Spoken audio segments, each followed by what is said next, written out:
Electronic దిగ్గజం శాంసంగ్కు చెందిన chip విభాగం ఉద్యోగులకు సుడి తిరిగింది. ఏకంగా ఒక్కో ఉద్యోగికి 3,25,00,000 బోనస్ ఇవ్వనున్నట్లు శాంసంగ్ ప్రకటించింది. గత త్రైమాసికంలో తమ ఆదాయం 49 రెట్లు పెరగడంతో 78,000 మంది ఉద్యోగులకు ఇంత భారీ మొత్తంలో బోనస్ ఇవ్వనున్నట్లు సంస్థ పేర్కొంది. ఈ జాక్పాట్తో శాంసంగ్ చిప్ డివిజన్ ఉద్యోగులు కోటీశ్వరులు కానున్నారు. ఏఐ విప్లవంతో డేటా కేంద్రాలకు డిమాండ్ విపరీతంగా పెరిగింది. టెక్ కంపెనీలకు భారీగా చిప్పులు అవసరమవుతున్నాయి.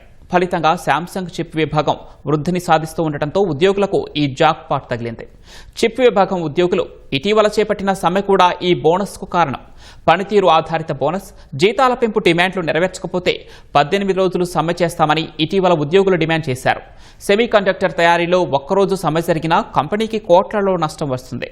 అందుకే సమ్మె నివారణకు ఉద్యోగుల సంఘంతో కంపెనీ ఒప్పందం కుదుర్చుకుంది.